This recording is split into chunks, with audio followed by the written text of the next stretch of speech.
Hi, Alessandra.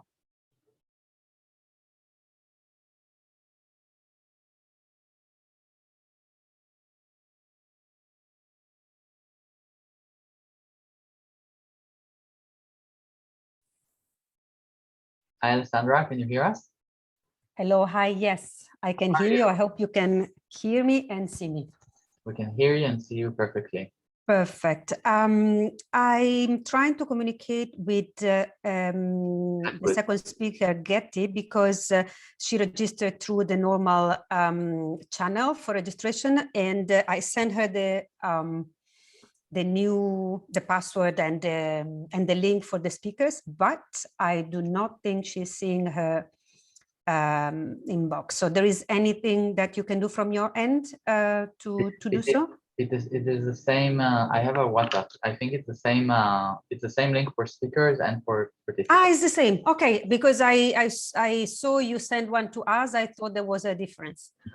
No, just to make your life easier. Ah, thank you. That's very much appreciated.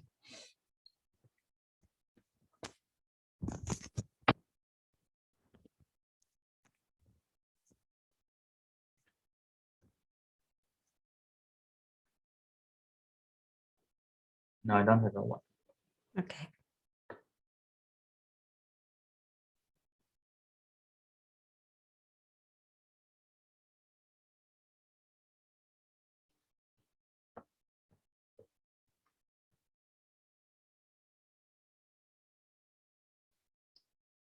Sorry, we're just testing some stuff.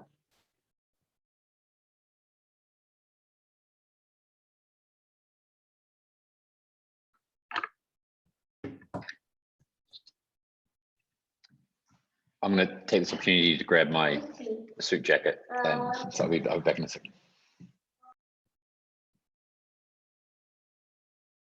Is the quality of being suitable or adapted for use by people with disabilities.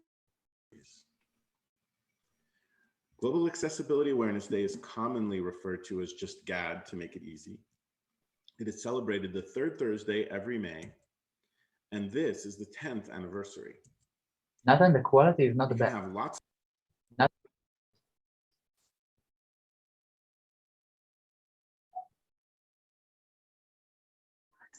Sorry.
Can I go from my room? Because I need to read it. Ah, yes. Ah, you brought the camera closer. Okay, Yes. okay.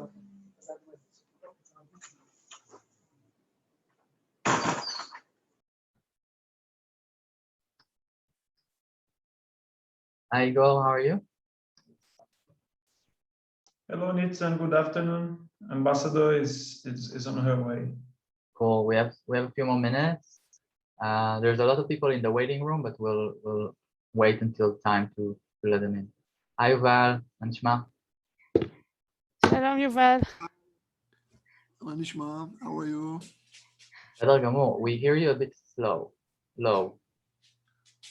Let me check it. Hi, how are you? Perfect.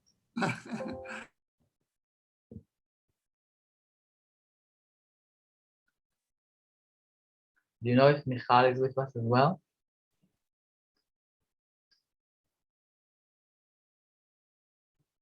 Yes.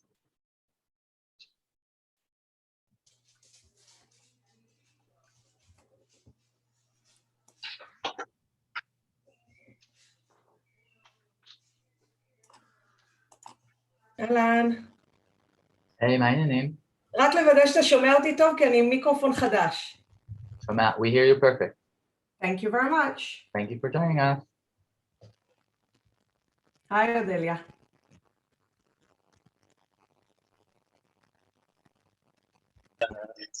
Good evening, Ambassador. How are you?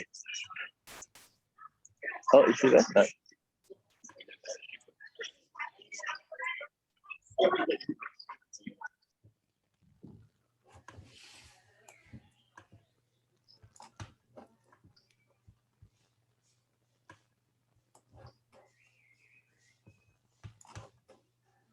Sharon Kessler, that's access, yeah?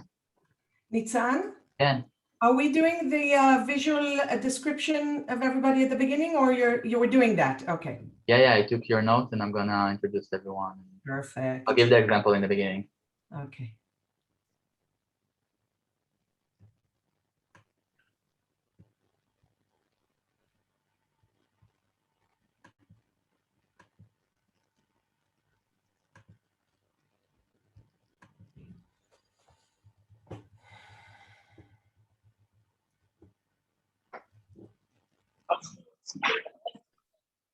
Good afternoon, Nitzan. I apologize for being rude. I'm in a bit of a noisy environment, so I may not have my video on the whole time. No worries for that. At least you're with us, so appreciate it. Good stuff. Good luck to everyone there today. It looks like an exciting event, and it's a great turnout. The registration is wonderful. Yeah, we're quite excited about it as well. And welcome, Dr. Alarcos. Hello, nice to see everyone. A nice background.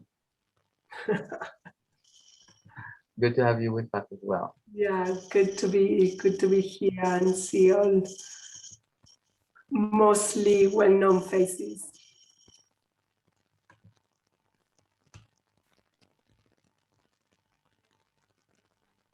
Let me see who's missing.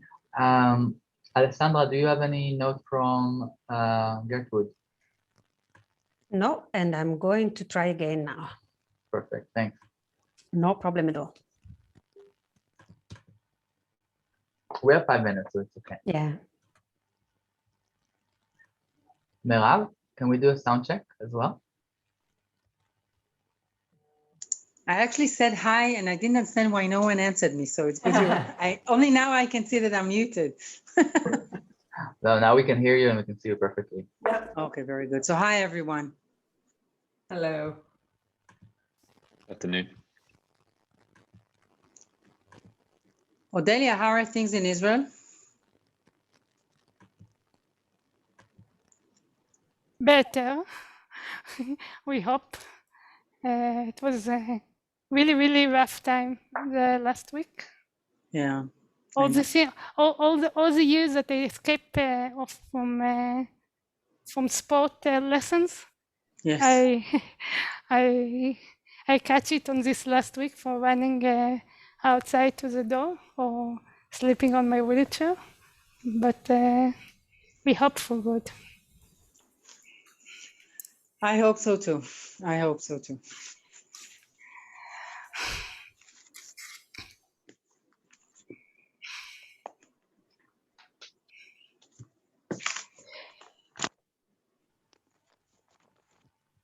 Igor, I have someone in the waiting room named Maria Lucia. Sharon is in the waiting room, Nitzan. Yeah, probably her, if you could allow her to get in. Maria Luisa Escorel. Yes. No, it's Maria Lucia Toro. So that's why I'm quite asking. I'll ask the ambassador if she's about to join. Okay, good. Mancha? Sharon is in the waiting room also. She will be uploading guidelines unless you tell her otherwise.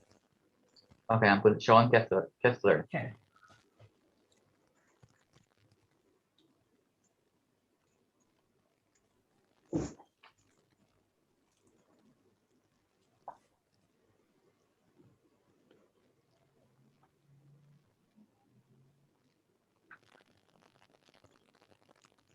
Hey, Shaloni.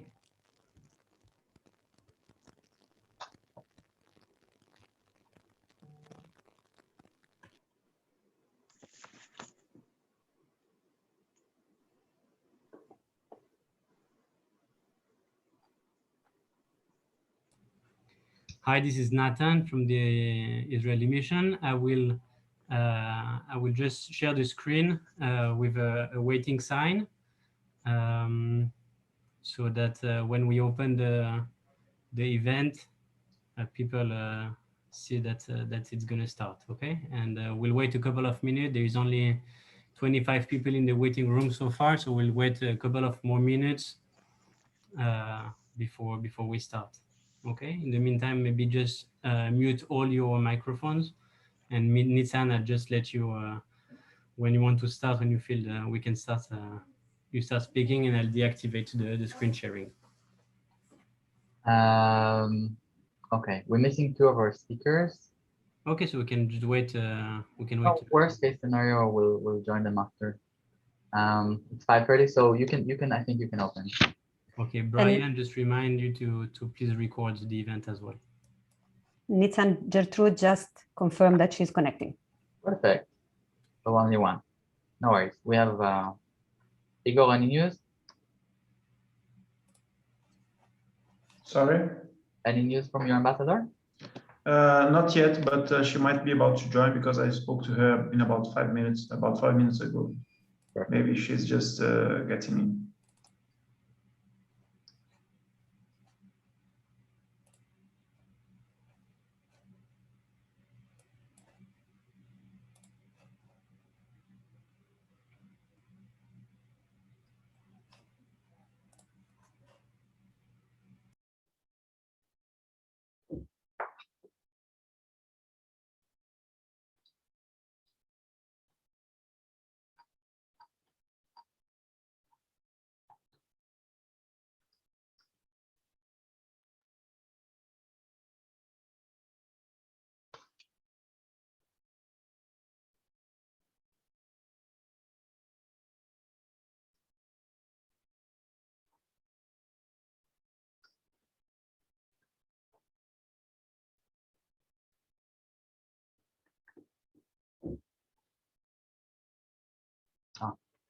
She arrived, so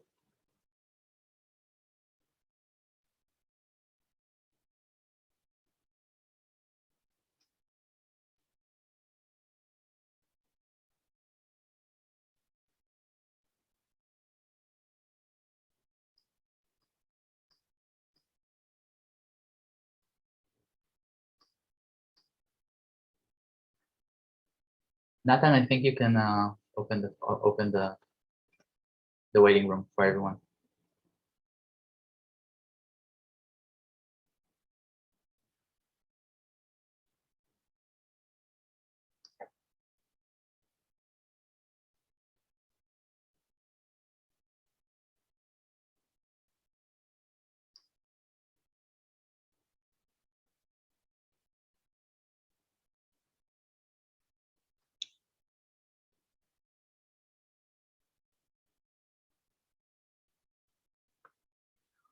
Hello, everyone. Hello. We'll start in a few minutes.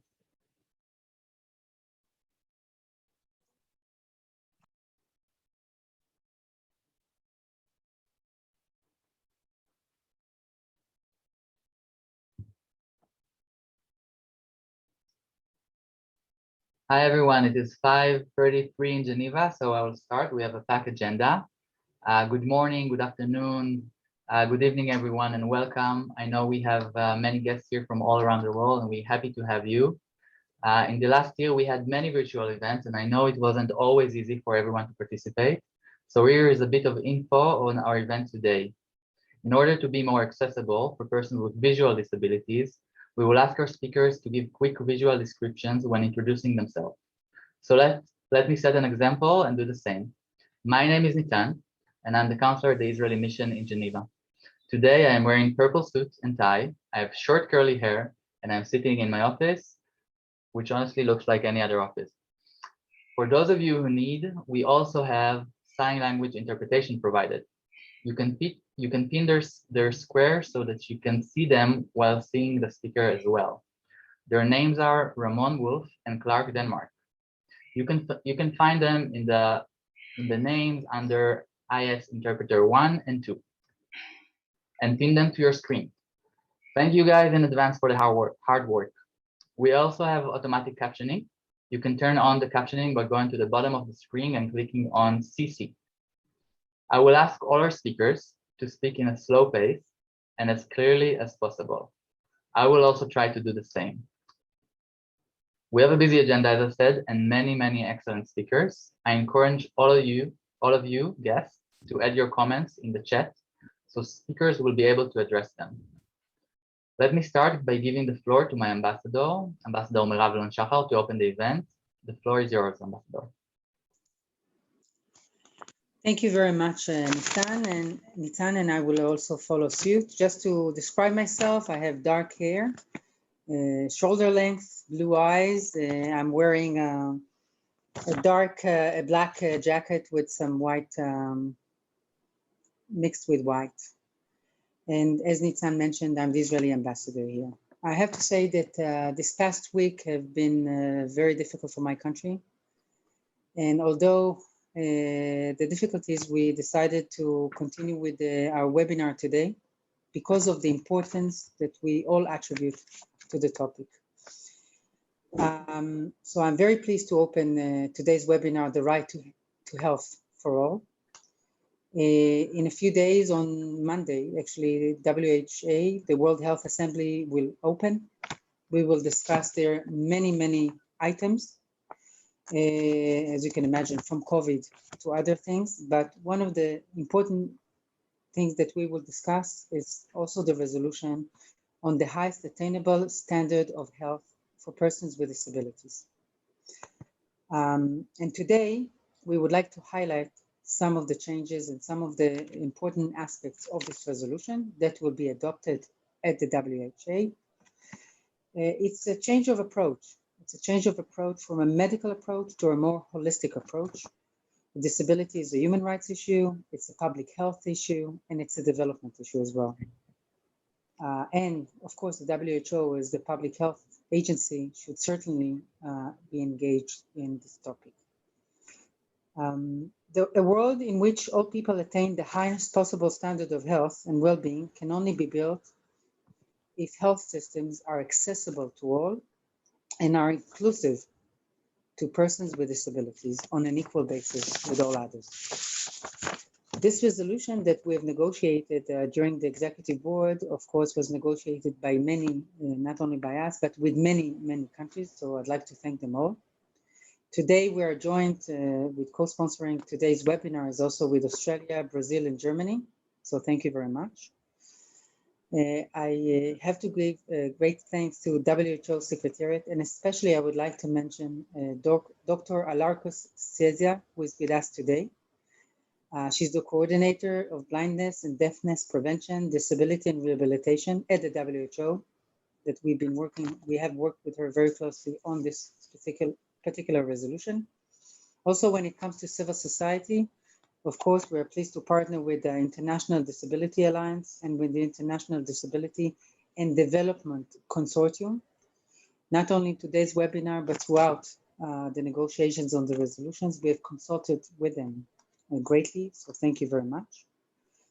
I would also like, and I'm looking forward to hearing today from Access Israel, who are doing an amazing work in my country in promoting accessibility for all. And finally, I would like to recognize the many individuals who have been leading this agenda for years and are important voices in our communities around the world and our societies. Their input was and remains critical for the success of the implementation of the resolution and what it stands for. One of them is Miss Odelia Pitusi, who is a member of the CRPD, an expert committee on the rights of persons with disability, and a strong advocate for persons with disabilities worldwide. In her day job, Odelia is an art therapist who works with children. So thank you very much all for joining.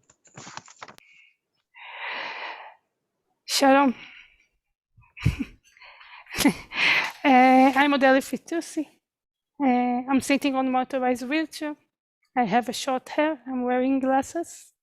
My skin tone become a little bit red because I spent some hours outside, and it's summer in Israel. And I have on my left side books, and this is my home. So again, Shalom, I'm very glad that I was given the opportunity to greet you on the occasion of this side event that concerns about one of the basic principles of life that touch on life itself. People with disabilities and their families come into direct contact by virtue of being people with disabilities with the world of medicine.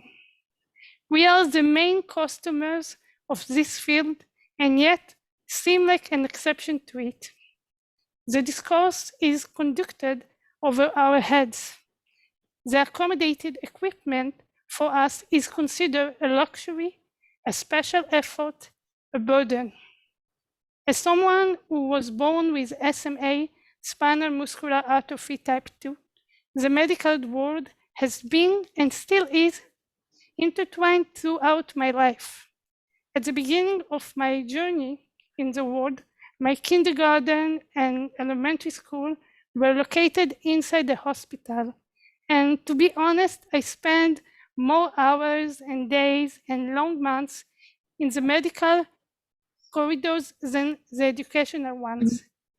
Quite quickly, my parents recognized that they had to give me tools to navigate the ship of my life between doctors, nurses, and various therapists.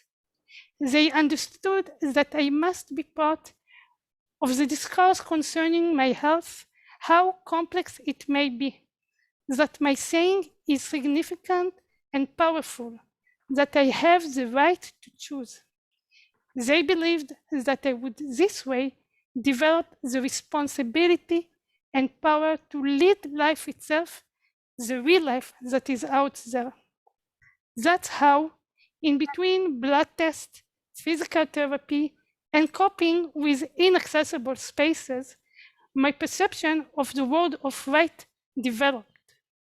Many studies show that better health allows a person to take more significant position in the community, in the workplace, in family life.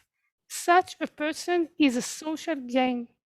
Beyond that, the past year has made it clear to us without a shadow of doubt how much the right to health is a fundamental right, when it is obvious to any person that there is no right to place a question mark next to this right. Still, when it comes to people with disabilities in 2020, a big question mark was placed next to our right to exercise this right, to exercise the chance to live. This happens due to old perceptions dealing with what kind of life is considered worthy.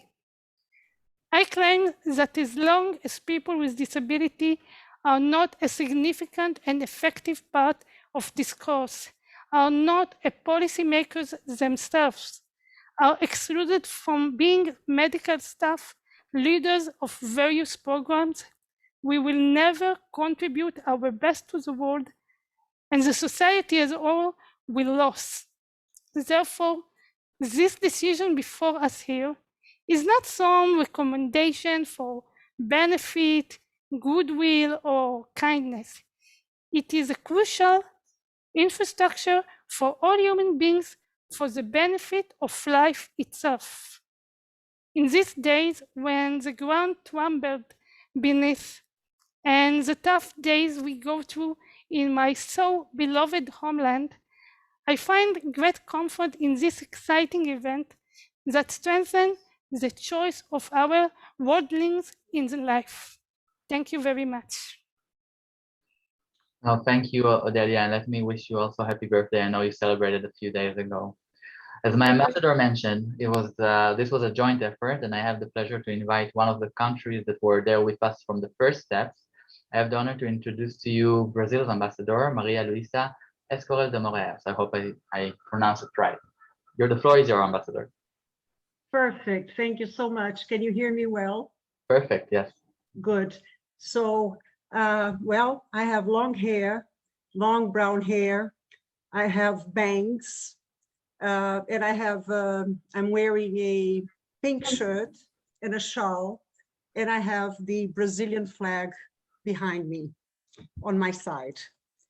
So, dear Ambassador Meirav, Ms. Odilia Fitoussi, Mr. Joe Devon, esteemed participants, I would like to thank you for organizing this important event, which Brazil has the honor to co-sponsor, an event which seeks to uphold the right to health for all and focus on the need to build disability-inclusive health systems.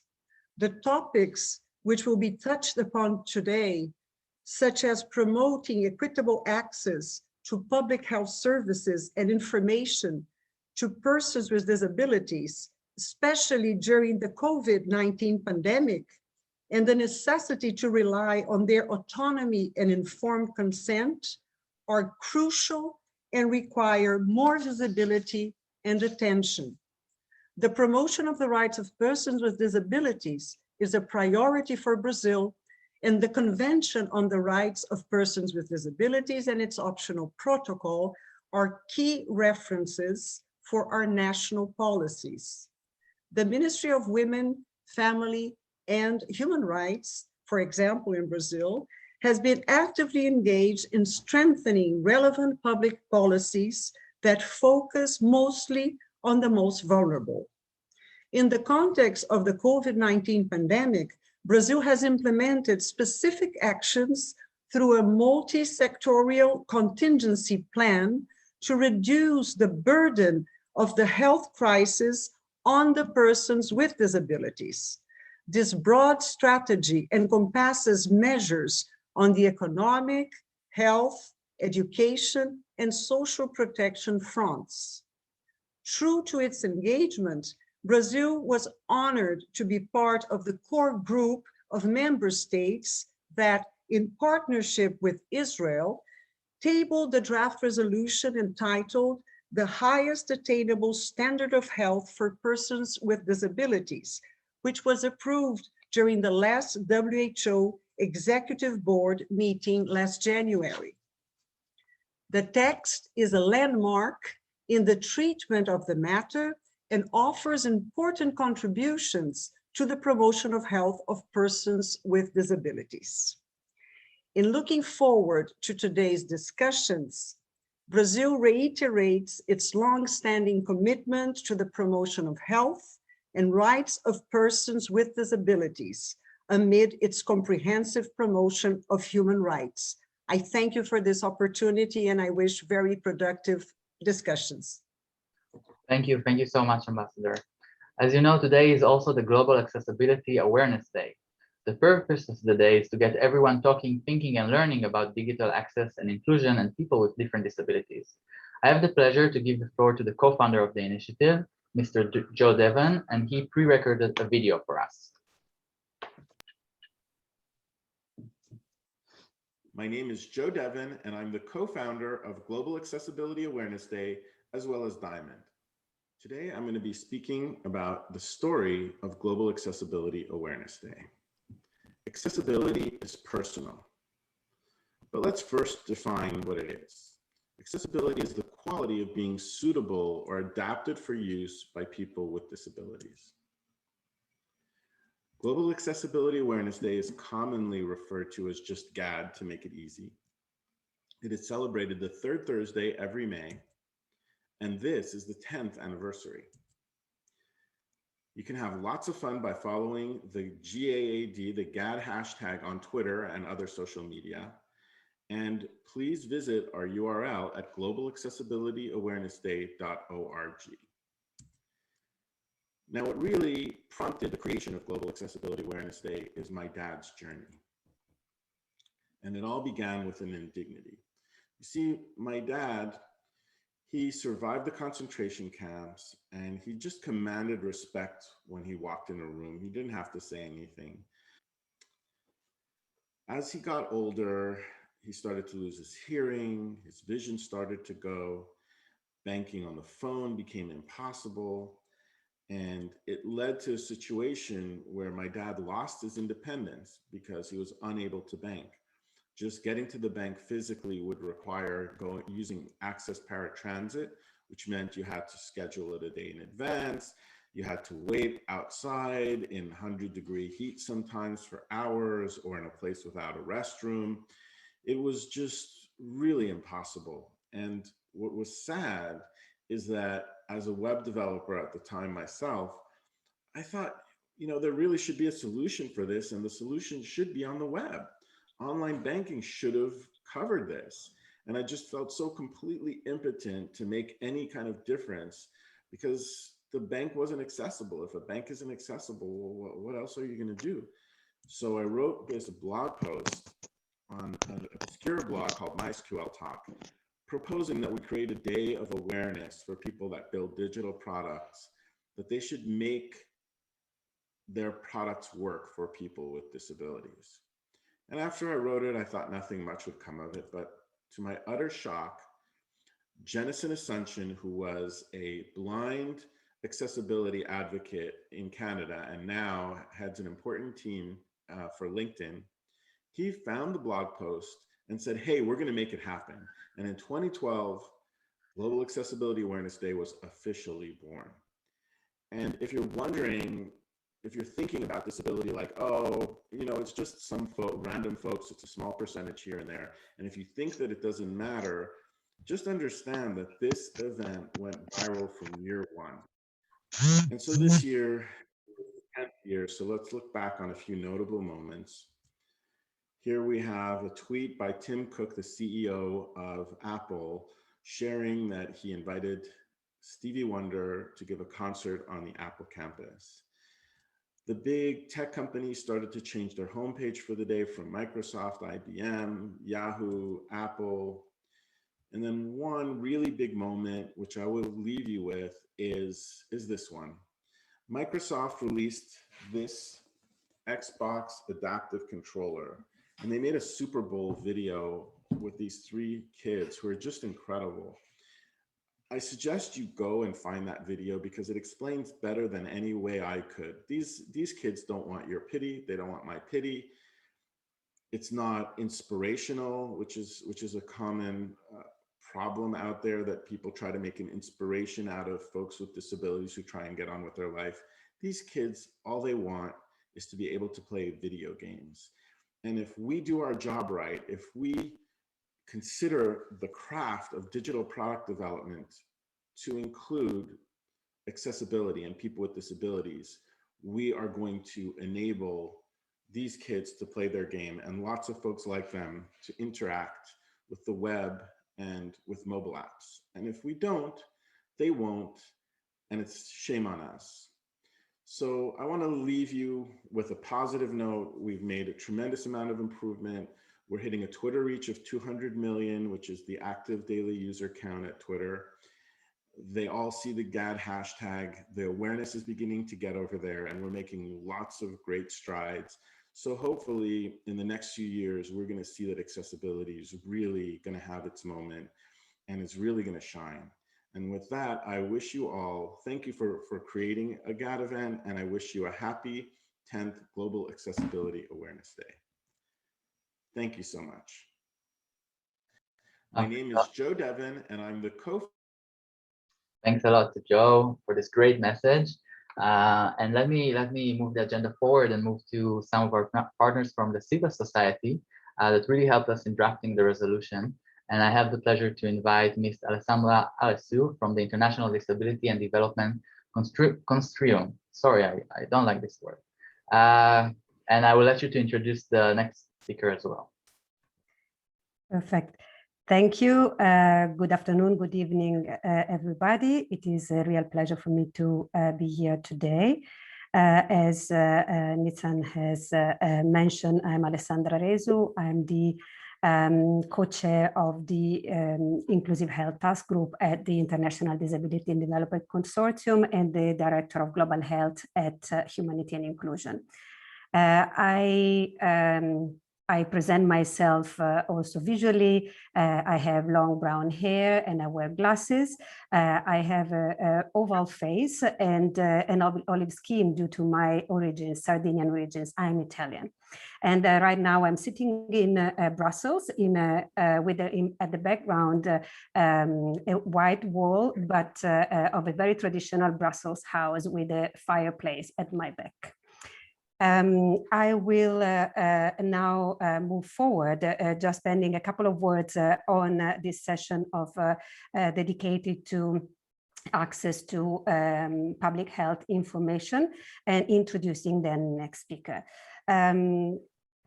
Access to health information is essential in many ways when we discuss about disability inclusive health systems and the right to health for all. And the International Disability and Development Consortium, that is a consortium of many disability focused organizational persons with disabilities and a mainstream organization dedicated to the rights to promote the rights of persons with disabilities, really has taken and embraced the importance of promoting the rights to health information and access to health information for a long time now, knowing that the lack of access to health information precludes inevitably access to services. And for this reason, we cannot talk about the right to health for all without talking about the right to access information. Of course, it is important to mention the rights to health, the right to access health information within the WHO resolution that we are celebrating, and we have been all involved in its drafting and consulted as IDDC in its drafting, and we know from the text of the resolution, we can read it today, that access to health information has been highlighted as a priority. It's important for everybody, access to health information, but specifically also in specific sectors of health. One of them to mention is certainly the access to sexual and reproductive health information, because we all speak about informed consent and informed consent when it comes to health, but without access to information, there is no basis for discussing about informed consent. And I know that this is an important point that we will all discuss throughout the agenda later. I will now pass the floor and the mic to our colleague from the International Disability and Development Consortium, who is today with us. Who is already on the line. Her name is Gertrude Ofoame. I hope I have pronounced her name correctly. And she is the Global Advocacy Advisor at Sightsaver, a member of IDDC and a member of the United Nations Committee on the Rights of Persons with Disabilities. Gertrude, the floor is yours, and thank you in advance for your contribution.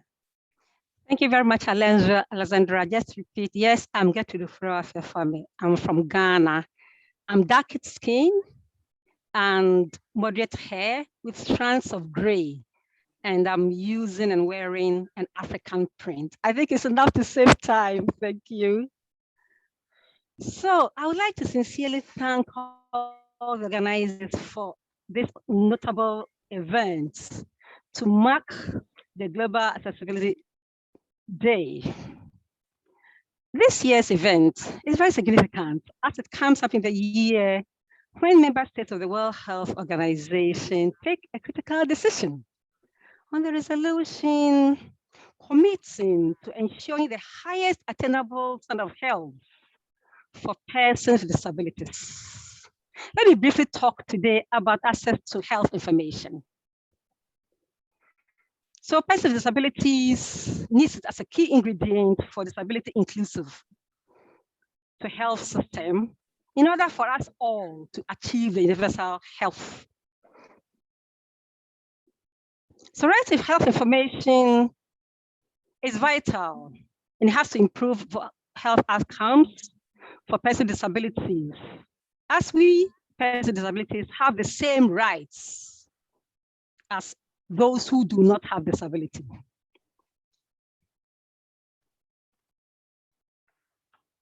Many articles of the Convention on the Rights of Persons with Disabilities allude to the right and demands this. Example is on Article 21. It upholds the right to access of information depending on the choice of the person with disability. Whether it's a sign language, easy read, braille, or any other mode of communication, it needs to be provided. Article 9 asks also, among other issues, the quality of health information must be provided in a stable format to persons with disabilities. So this right must be respected and also be protected to ensure the highest attainable standard of health for persons with disabilities. So the barriers still exist, and colleagues have said a bit of them. So, and I'll cite an example that in addition to what I mean, on one basis, the barriers are experienced. So people who are deaf with deaf blindness, people with psychosocial disability are marginalized. We women also experience what is not great to service staff. Our privacy is compromised. So just imagine when there is no sign language interpreter for a lady who is deaf. So then sometimes she's forced for a family member who is not a partner and a male to interpret. And this affects and impacts negatively on access. So the choice of language that staff and body language we experience have also do not put confidence in people with disabilities. I'll move on for time. So these greater unmet needs need resolved, and how do we get to them, please? It needs to be addressed as a health system gap. And we all know and remember what happened, the COVID issue. It's clear. The sustainable to address, it requires attention to all the aspects. Government must consider access to health information by persons with disabilities when developing legislations, programs, strategies, and the implementation must bring the change we are looking for. It is important that people with disabilities and our representative organizations are included, consulted, and to participate in identifying the gaps and solving the problem. More disability inclusive sensitivity attention must be found when we are training nurses. So health workers across the board need to move away from misconceptions that they hold about persons with disabilities. And they must develop sensitivity to disability to ensure persons with disability are safe and comfortable and receive the information required. Similarly, technologies should also be used and be inclusive to address the barriers that we persons with disabilities we are facing. And all the design and arrangement must be focused so that it must be sensitive and inclusive right from the start.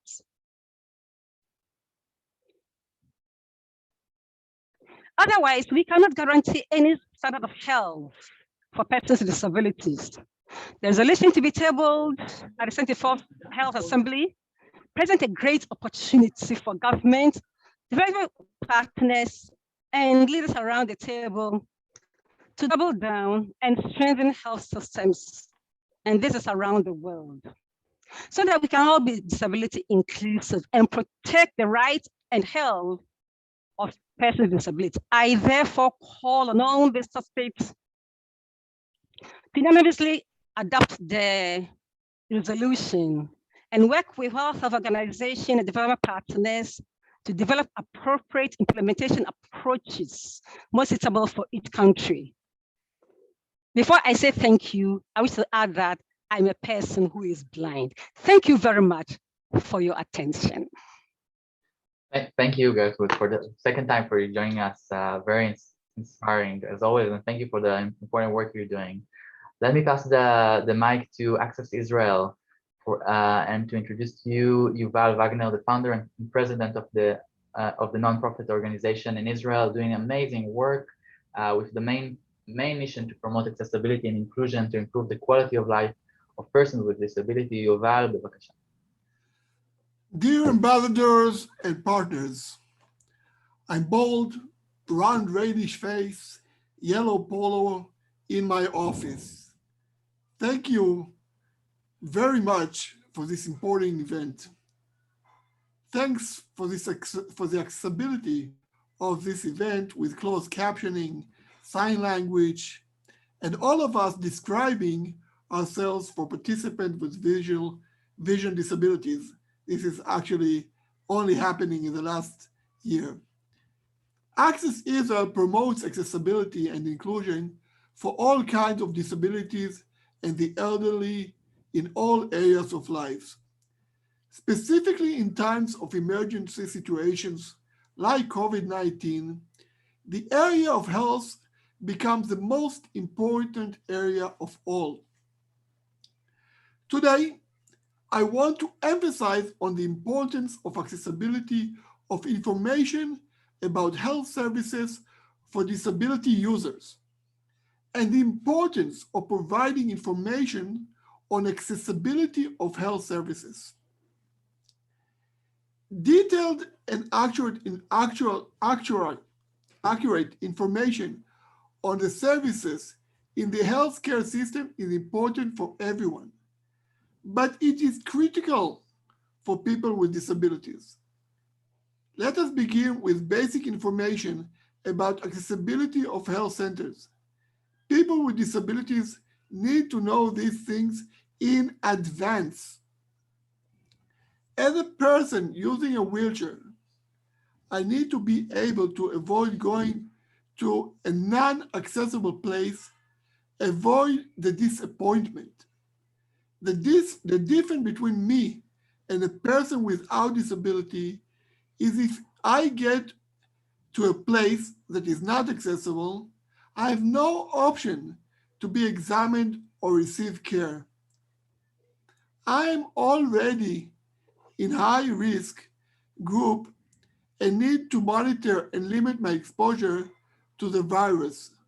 Accessible information and information on accessibility in advance can make all the difference. Many clinics, practices, hospitals, and other healthcare institutions might be physically accessible and allow people with disabilities to arrive there.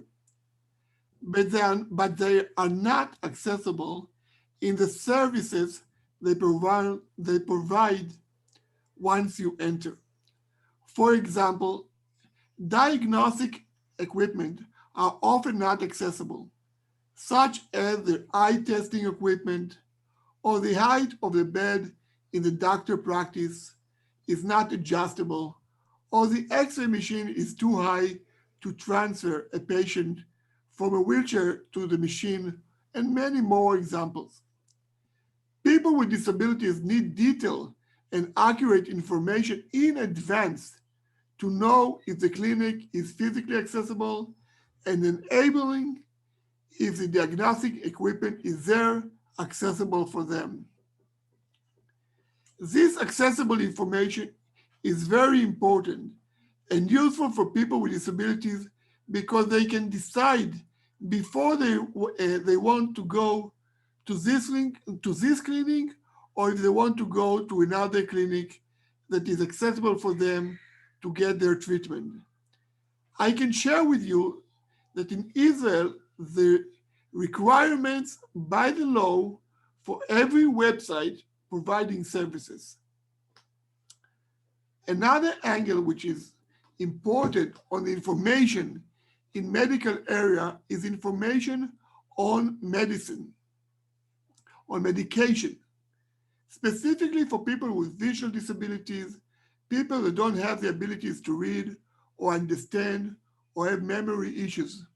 Because for those people, it's very dangerous that because of lack of accessible information sorry, about the medication, about how to use it, can be dangerous for their life.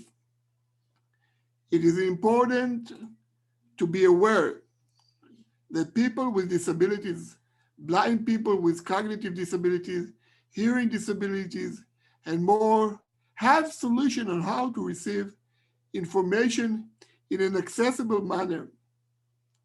We owe it to them to make sure all information provided to the public is addressed in a format that can be understood and received by them. To summarize, accessible information in healthcare is critical for the health of people with disabilities that make up 20% of the population. Let's make it available for equal health. Thank you. Thank you so much, Yuval. Toda rabba. And we will move now to a message in similar line from Dr. Anna Maria Bocal, coming to us from Australia. Sorry, someone is muted. Dr. Anna Maria Bocal is the Assistant Secretary for the Allied Health and Services Intervention Branch from the Australian Government Department of Health.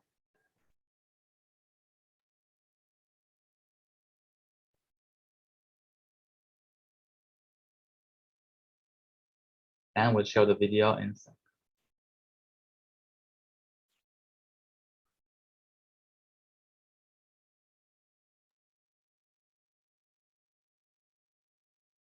Australia thanks the Permanent Mission of Israel for their leadership on disability-inclusive health systems, including through the World Health Assembly resolution on the highest attainable standard of health for persons with disability. Thanks for the opportunity to present this case study on building inclusive health systems for people with intellectual disability in Australia. Australia is committed to providing the best possible health outcomes for people with disability. In recognition of the health inequalities people with intellectual disability experience, the Australian Government is developing a national roadmap.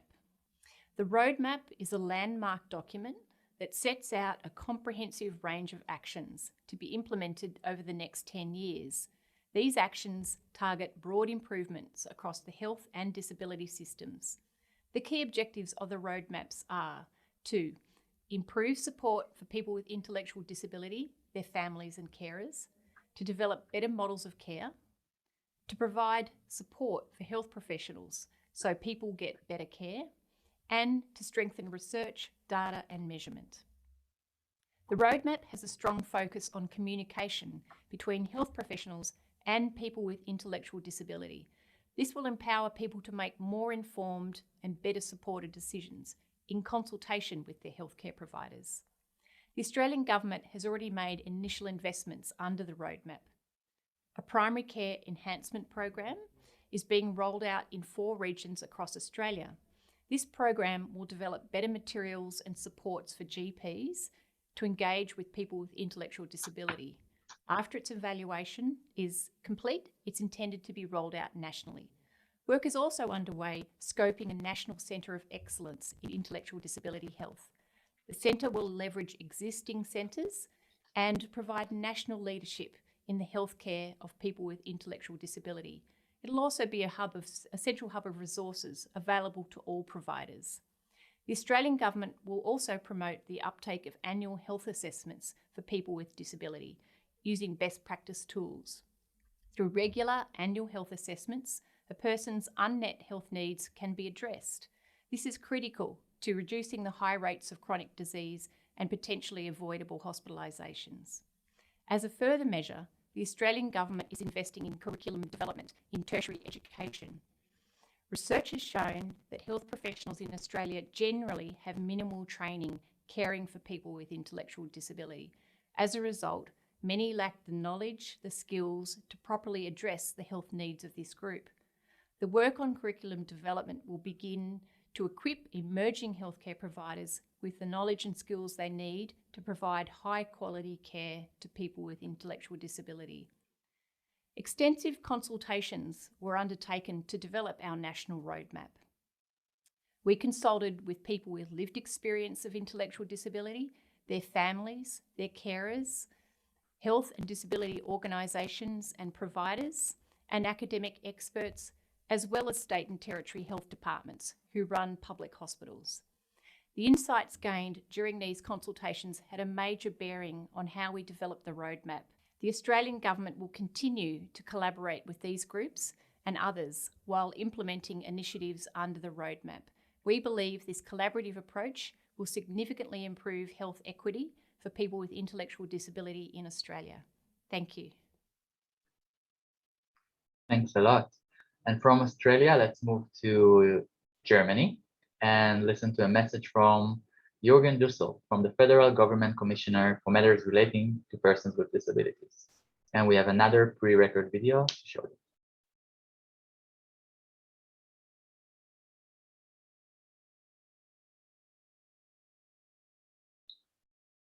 In just a second.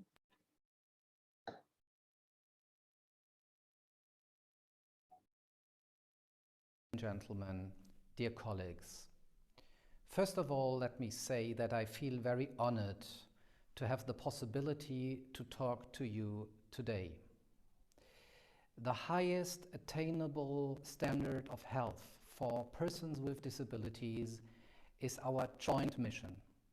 And I am convinced that we can only reach this mission if the health system is inclusive. That means it is accessible for everyone. During this special time, the time of the pandemic, we realized how important it is for the whole society that everybody has access to a functional health system. And we also learn how important it is for the whole society that everybody has access to the necessary information we need, and that means that this information has to be provided also, by example, in sign languages or in easy language. Also, the digitalization have to be accessible, and by the way, my team and I, we're just having a conference today here, the first Digital Accessibility Summit in Germany, and this is the reason why I can't be with you in person and have to send you in a digital way via video my words. Let me say that I'm very happy about the resolution. For me, the resolution is a very important and the next step after adopting the CRPD. And it is a milestone for me on our way towards a society which is inclusive and a health system which is inclusive. In my opinion, democracy needs inclusion. And I want to thank all of you for your work. Thank you very much. No, thank you. And thank you for joining us even on the digital way. And thank you, Germany, for the partnership on this.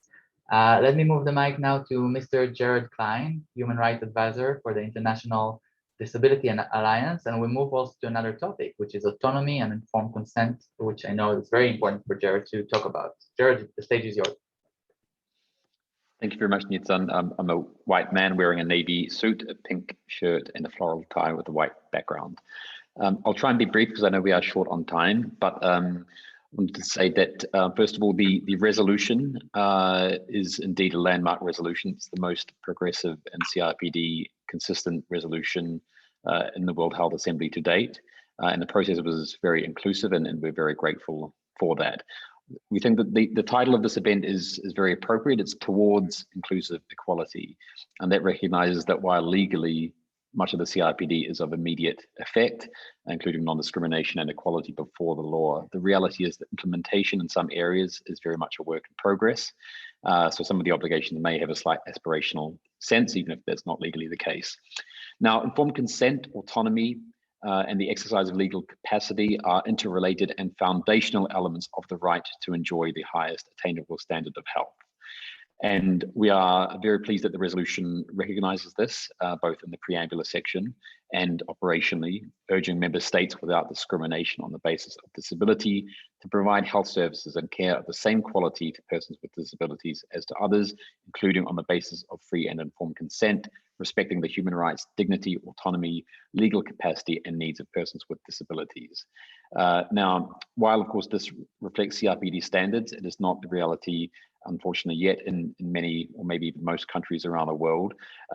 But we absolutely do not take it for granted that this language is in the resolution, because it's an expression of political commitment and a reaffirmation of those standards, and it shows that certain states are very committed to making this a reality for all persons with disabilities. I'd like to speak briefly about a couple of areas where the right to health on the basis of informed consent and respect for autonomy and legal capacity is a little underdeveloped. The first area is in relation to persons with psychosocial disabilities or intellectual disabilities. Now, the deprivation of liberty on the basis of perceived dangerousness to oneself or others forms the legal basis in many countries around the world, and it is not the actions per se of those individuals that leads to them being forced into institutions or have forced treatment. It is stereotypes, suppositions, or assumptions about what they might do. Now, applied to the general population, this would be truly outrageous, and it is indeed unacceptable under the CRPD. Additionally, in relation to sexual and reproductive health and rights, which is given due attention in this resolution, which is very important, women and girls with disabilities often face forced sterilization, forced contraception, and forced abortion. These are extremely serious violations of their rights to bodily autonomy and must be ended as a matter of priority, both in law and in practice. We recognize that many of these decisions around forced treatment are done not out of bad intent necessarily. It's but it reflects either a charitable or kind of ableist medicalized approach. And if the laws and practices are changed in line with the resolution to be truly a human rights-based approach, then slowly but surely law and practice around the world must change. There are measures in terms of accessibility for informed consent that are required, and the resolution addresses this also. And in relation to legal capacity, it must be supported decision-making and not substitute decision-making. All of these issues have been given a great deal of attention through the human rights framework, through various special rapporteurs, through the committee themselves. It really is the time for action, and we're very grateful that in the context of the World Health Assembly, this will be given a further push. So thank you to the core group for the resolution, and we look forward to a world where persons with disabilities do have their right to health on the basis of informed consent, respected, protected, and fulfilled. Thank you. Thanks a lot, Jared. We couldn't start this any discussion this year without talking about COVID-19. So we're gonna discuss a bit about equitable access to health during the last pandemic, and we have a message from Australia again, from Ms. Valerie Spencer, from the branch manager for disability and care stream in the Australian Government Department of Social Services.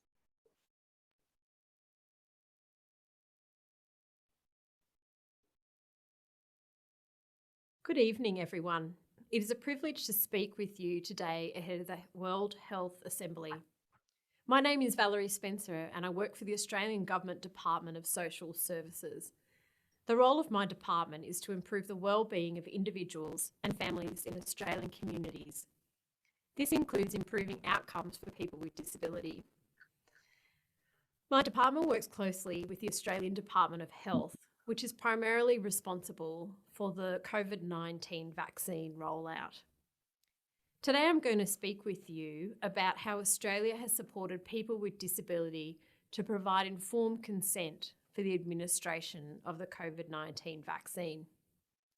Australia's vaccine strategy is based on a phased approach while vaccine availability is constrained, so that some groups are prioritised based on current public health, medical and epidemiological evidence.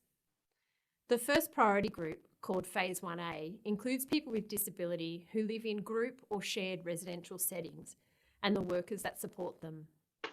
Phase 1B includes people with disability that have underlying medical conditions that place them at greater risk of severe health outcomes if they were to contract COVID-19. The national rollout of the COVID-19 vaccine commenced from 22nd of February this year. We are rolling out the vaccine to phases 1A and 1B cohorts concurrently. Ensuring people with disability have appropriate access to the vaccine and choice about where they access it is very important. This is a complex undertaking in a country of such large geographic spread and with many small communities. One of the complexities we have sought to focus on early has been ensuring appropriate arrangements are in place to facilitate choice and informed consent. In Australia, the COVID-19 vaccine is not mandatory and informed consent is required before administering each dose. Vaccination of people with disability in shared accommodation involves coordination with providers and workers, and sometimes carers and family members, in addition to immunisation teams visiting the residents. Some people are also being supported to visit a vaccination clinic, their doctor or health clinic to receive their vaccination, where that is their choice. As members would be aware, one of the general principles of the Convention on the Rights of Persons with Disability is for the state to respect the inherent dignity, individual autonomy, including the freedom to make one's own choices and independence of persons with disability. We wanted to establish processes and resources to enable people with disability to provide informed consent with the assistance of their supporters when required. As you can imagine, consent forms are legal documents and are very difficult to simplify. Flexibility was the key to our approach. The Australian Government developed a specific consent form for the COVID-19 vaccine.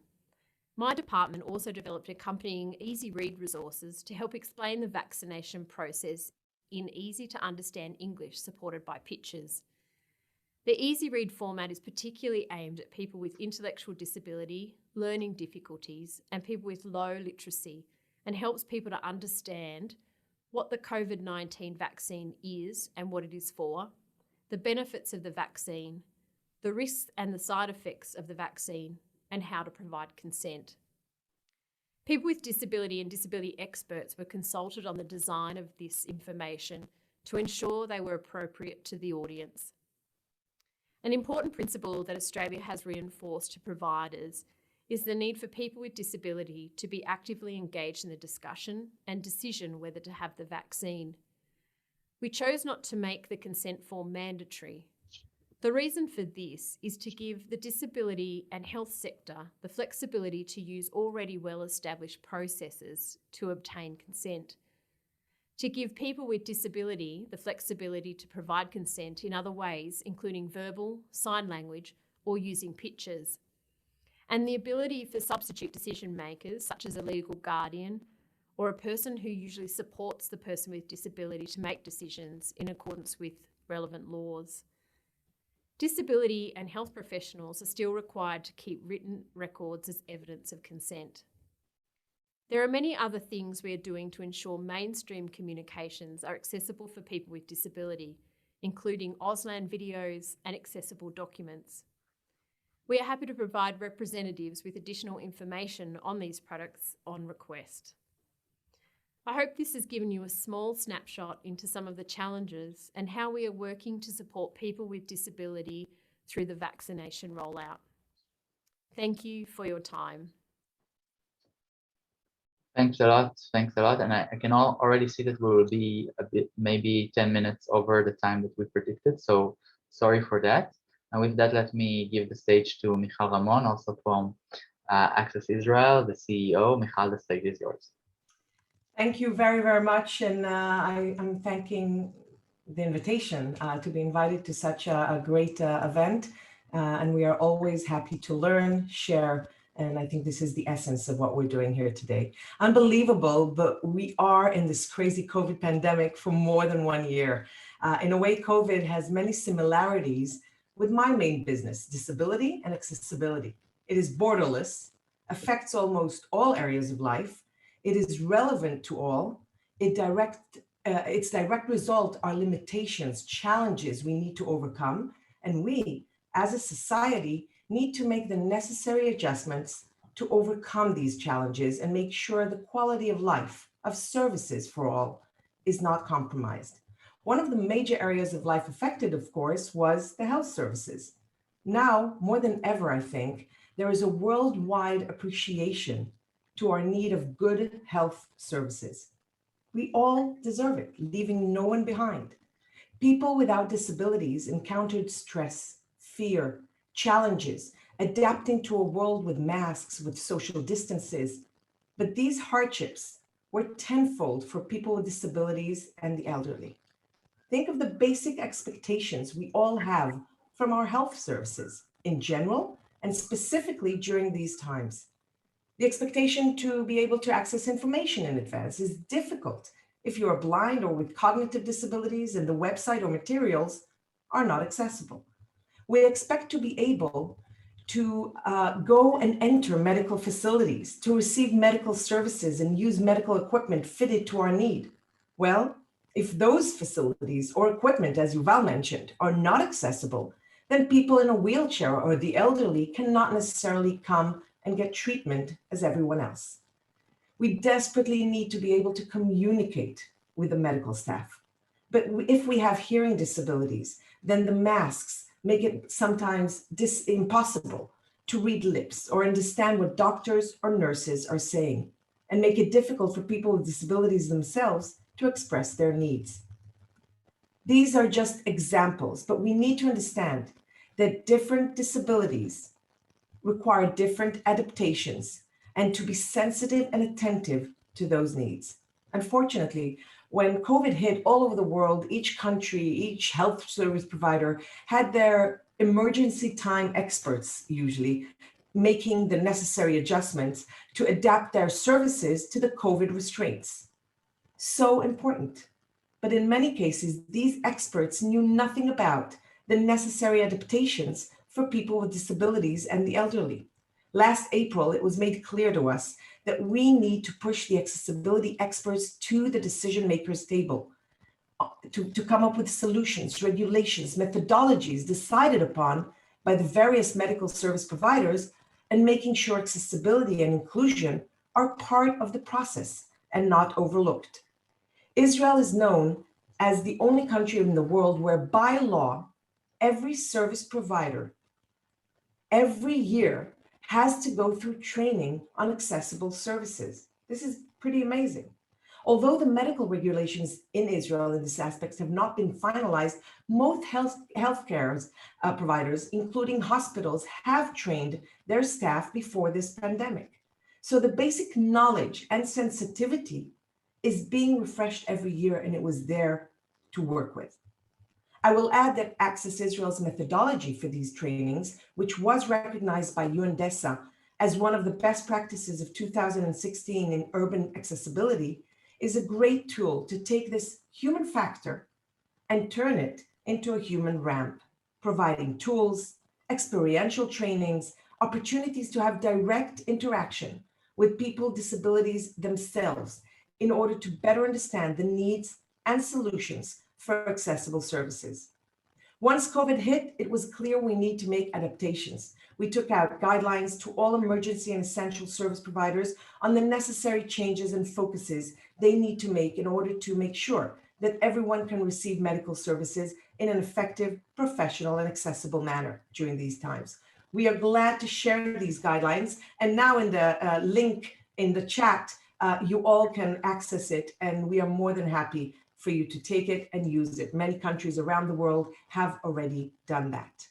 These guidelines help by pointing out how to recognize a person with disability in front of you, their special challenges and needs, solutions and tips of the necessary adaptations we need to incorporate into our new COVID treatment protocols. In medical services, we had to differentiate between face-to-face services and those provided remotely, whether the remote services were done on phone, on video chat, or any other digital technological platforms. We had to make sure that these platforms themselves and the human factor providing the services there do so in an accessible way. I'm glad to share with you also 2 video clips which we made on these types of service methods. One will be shared with you right after I speak. I will end with what I started. This is a challenge shared by us all. It is crucial during these times to share our knowledge and experience. We at Access Israel will be glad to share, to learn from you, to teach you from our experience. I lost my mother-in-law in this pandemic. I look back many times and say, what if? What if I could have done something better?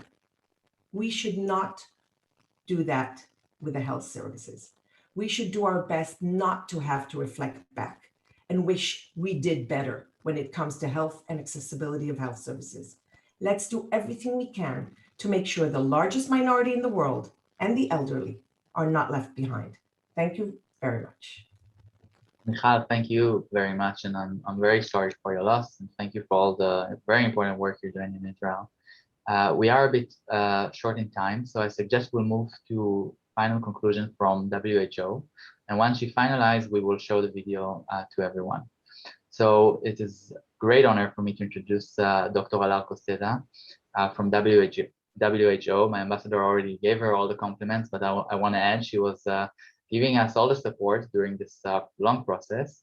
And I know that she has the ability to take all the many ideas and comments that were made during this webinar and conclude them to final words and of wisdom, and to share with us the way forward. The organization is going to take all of this and move forward. So Alarko, the stage is yours, and thank you again. And you're on mute, Alarko. Of course. So thank you so much. And excellencies and also representatives of member states, colleagues and friends, the honor is mine to be here. I'm a white woman with round glasses, and I have currently my background with the logo from the World Health Organization. And you know, when listening to all of you, actually, there were 3 words that came to my mind that with which I want to finish today. The first one is commitment. Second one is integration. And the third one is collaboration. So commitment. And commitment because what we have witnessed today during this event is a lot of commitment for the agenda of disability in the health sector, and particularly from member states. And being from WHO, as a member state-driven organization, this commitment means a lot. We experience every day that commitment and leadership are fundamental to get actions done. And that is really a big promise when moving forward. The second word, integration. And integration, because actually this agenda is the agenda of integration. As we have been hearing also during this event, the rights and requirements of persons with disabilities need to be integral part of the health sector response when addressing the health needs of populations. And unfortunately, in many cases, what we have been witnesses and we are witnessing during the COVID-19 pandemic is that those rights and requirements are not being systematically considered in the different phases of the response. And this has been a wake-up call and has shown actually how much needs to be done and how fundamental this upcoming resolution will be. And this is also the reason that why this commitment that I was mentioning from member states, and especially from ministries of health, is so fundamental when moving the agenda forward. I would even say that we don't have any choice but commit to integration, because at the end of the day, we need to be aware that we are talking of 15% of the population in each country. And last but not least, collaboration. And when moving forward with the implementation of the requests of the World Health Assembly resolution, that I want also to say that is a landmark resolution for the agenda of disability and the agenda of health and the agenda on the highest attainable standard of health for persons with disabilities. And when moving forward, we need to continue collaborating, and organizations of persons with disabilities need to continue being equal partners in this endeavor, as they have been in the journey of developing the resolution, but also in this event today. So again, commitment, integration, and collaboration. So thank you. Well noted, and thank you, Dr. Alarcos. With that, thank you to all of our speakers. Thank you for all of our guests. Thank you for our interpreters for their great work. And we will end as promised with the video from Access Israel that you all can use and find later on. Thank you again and have a great evening. The video, please.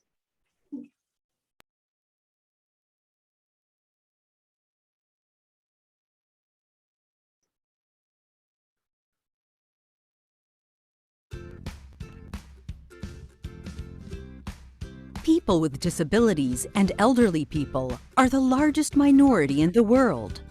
Some of these disabilities are not visible. During the corona crisis, this population is at greater risk due to pre-existing conditions or lack of support or facilities that are unavailable during these times. In addition, the staff is wearing protective gear and masks, which can cause stress, anxiety, and difficulty communicating, especially for people with hearing disabilities. You are the first ones they come across at the reception and the first to provide service. Let's learn how to be accessible during the corona crisis. If you notice a blind patient, approach him, introduce yourself, and ask how you can help him. Explain the process and all relevant information. Read all written information as needed. Avoid touching accessibility aids, such as a white cane or a guidance dog. We will not always be able to identify a patient with hearing disability. If the patient is not responding, he might not be able to hear you. Place yourself in front of him, make a gesture with your hand so he will see you are looking for his attention, and try to make eye contact. Usually the patient reads lips and therefore will have difficulty understanding you with a mask. Speak clearly and slowly, but do not shout. Use writing on paper or on your phone and show it to the patient.